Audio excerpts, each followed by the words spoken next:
ഇത് നമ്മൾ നോക്കാൻ പോകുന്നത് 4th സെമ്മിലെ QT ആണ്. അപ്പം ഇതിലെ മൊഡ്യൂൾ 1 കോറിലേഷനാണ്. ഇതിനകത്തുനിന്ന് അത്യാവശ്യമായിട്ട് തിയറിയും അതുപോലെ തന്നെ പ്രോബ്ലംസും ഒക്കെ വളരെ ഇമ്പോർട്ടൻ്റ് ആണ്. പഠിച്ചു കഴിഞ്ഞാൽ നമുക്ക് നന്നായിട്ട് സ്കോർ ചെയ്യാൻ പറ്റുന്ന ഒരു മൊഡ്യൂളാണിത്. അപ്പം ഫസ്റ്റ് ഇതിൻ്റെ തിയറി പാർട്ട് മാത്രം പഠിക്കേണ്ടത് മാത്രം പറയാം. ഫസ്റ്റ് 2 മാർക്കിന് ചിലപ്പം കോറിലേഷൻ്റെ മീനിങ് ചോദിക്കാം. അത് കഴിഞ്ഞ് നമ്മൾ പഠിക്കേണ്ടത് ഏതെങ്കിലും ഒരു ഡെഫിനിഷൻ, ഇവിടെ ഒരു 6 ഡെഫിനിഷൻ കൊടുത്തിട്ടുണ്ട്. അതിനകത്ത് നിങ്ങൾക്ക് സിമ്പിളായിട്ട് തോന്നുന്ന ഏതാണോ അതെടുത്ത് പഠിക്കാം.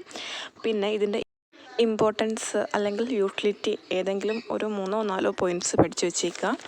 പിന്നെ നമുക്ക് നോക്കാനുള്ളത് ടൈപ്സ് ഓഫ് കോറിലേഷനാണ്. സോ ഇത് വെരി ഇമ്പോർട്ടൻ്റ് ആണ്. ടൈപ്സ് ഓഫ് കോറിലേഷൻ എന്ന് പറയുന്നത് 4 ടൈപ്പാണുള്ളത്. Positive and negative correlation.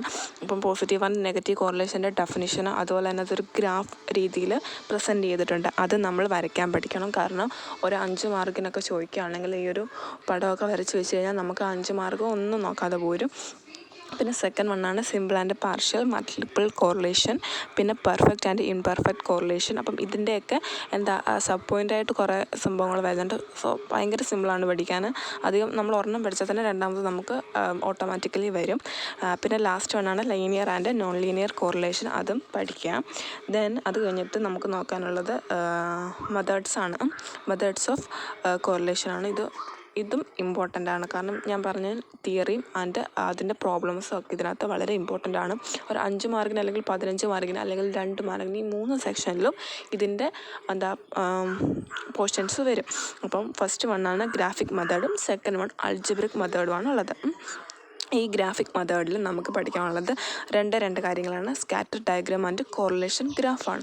ഇത് നമ്മൾ ജസ്റ്റ് ഇതിൻ്റെ ഒരു റൂളുണ്ട്. ആ റൂൾ വെച്ച് പഠിച്ചു കഴിഞ്ഞാൽ സിമ്പിളാണ്. രണ്ടാമതാണ് അൾജിബ്രിക് മെത്തേഡ്. ഇത് നമ്മൾ വിചാരിക്കുമ്പോൾ ഇത് ഭയങ്കര ടഫാണ്.